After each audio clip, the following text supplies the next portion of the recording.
Selamat pagi teman-teman semua. Saya ingin melanjutkan pembahasan kita yang tadi siang soal koksidiosis.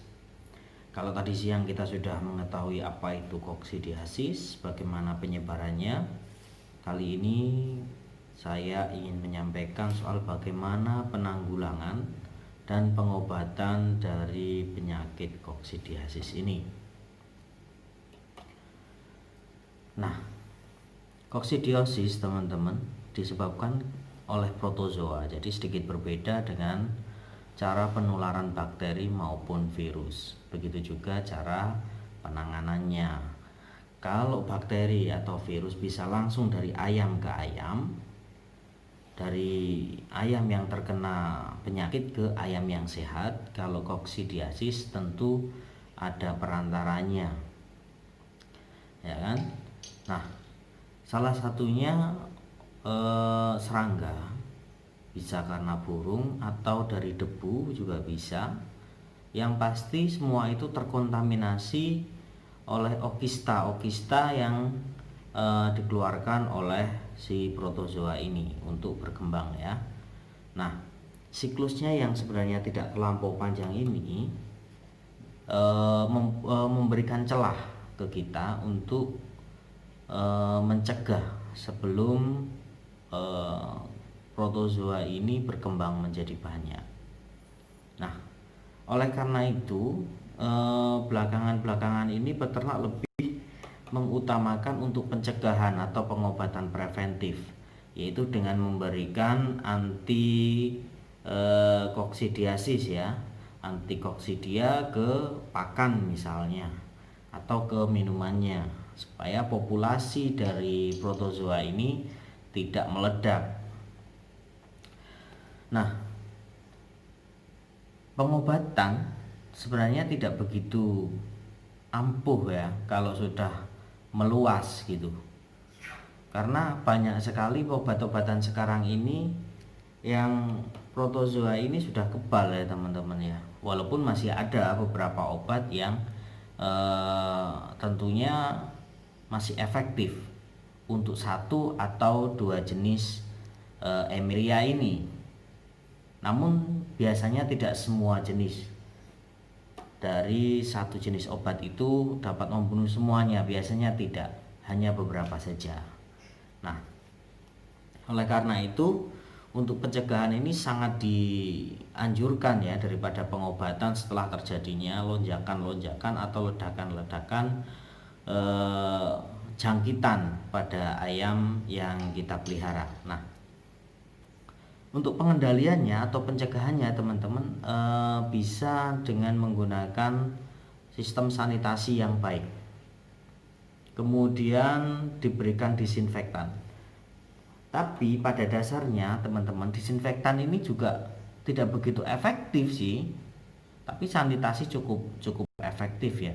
Disinfektan mungkin akan sedikit mengurangi, karena kalau kita lihat dari strukturnya, okista ini cukup tebal teman-teman. Jadi bulatan yang melindungi inti dari protozoa muda atau protozoa yang baru ya, setelah ada protozoa dewasa dia berkembang begitu ya.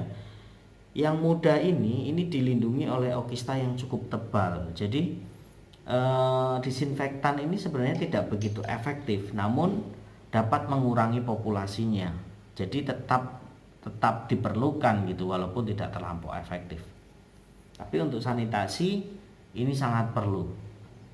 Oke. Kemudian kalau teman-teman melihara ayam, biasanya bawahnya itu kan kalau tidak ya pasir gitu ya, atau sekam.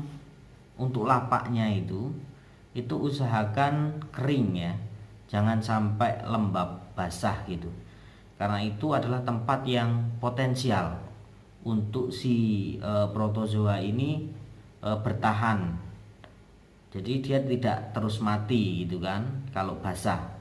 Nah, kalau kering ini kemungkinan besarnya si protozoa ini mati karena tempat itu tidak potensial. Jadi usahakan atau dicek lah, kandangnya itu dicek apakah lembab atau tidak lembab, basah atau tidak basah. Nah, Kalau misalnya basah ya dibuat kering, bisa ditumpuk lagi ya kan, atau mungkin diganti, dipindahkan tempat, kemudian di bagian yang sebelumnya, kandang yang sebelumnya itu dibersihkan dulu dengan diberikan disinfektan atau diberikan kapur plus dengan cuka. Nah, ini untuk kapur dan cuka ini sangat recommended ya teman-teman ya, untuk membasmi protozoa. Pernah nggak teman-teman di bawah kandangnya itu dikasih kapur? Kapur itu kalau bercampur dengan cuka, air cuka ya, itu sangat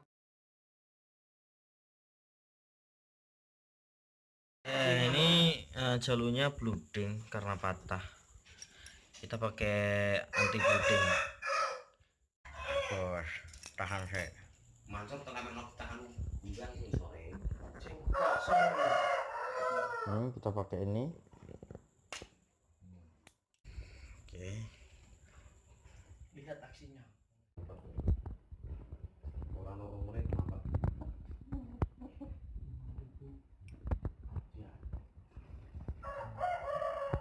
Wah, mampet tenang, memang jos anti blooding. Jadi udah lihat untuk pemakaian anti blooding, gimana menurut Anda? Anti blooding memang jos. Kapur dan cuka ini sangat recommended ya teman-teman ya, untuk membasmi protozoa. Pernah nggak teman-teman di bawah kandangnya itu dikasih kapur?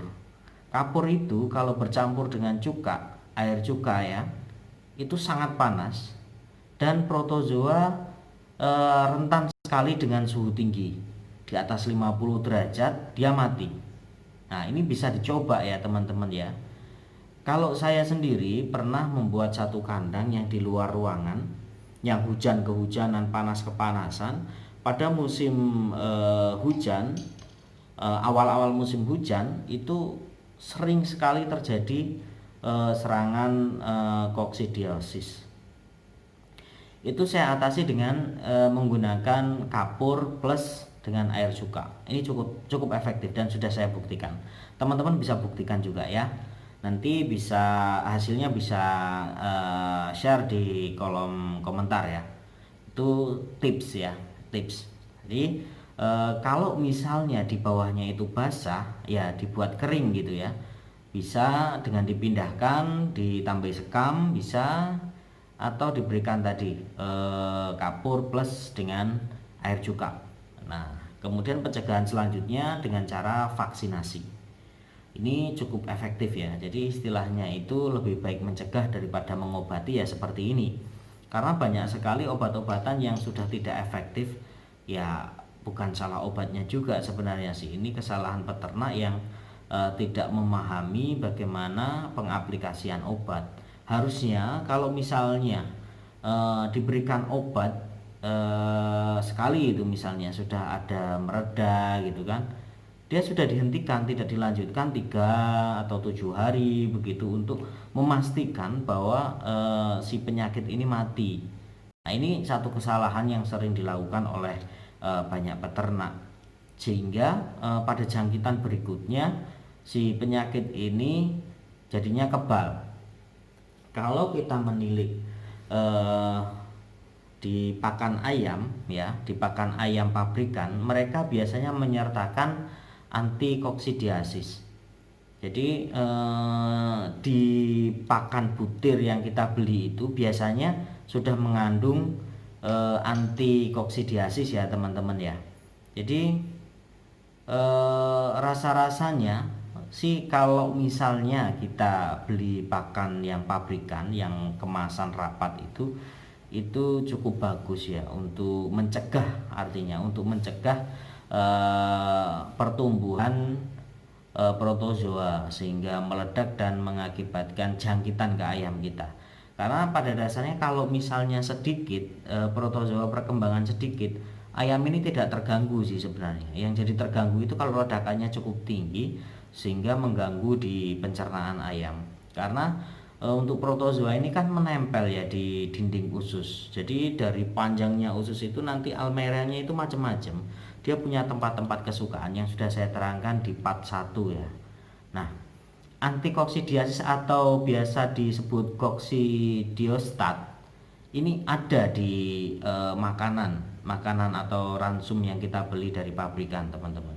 Nah, itu biasanya bergulir setiap 2 musim, itu biasanya diganti. Setiap 2 musim diganti, setiap 2 musim diganti oleh pabriknya. Nah, tujuannya apa?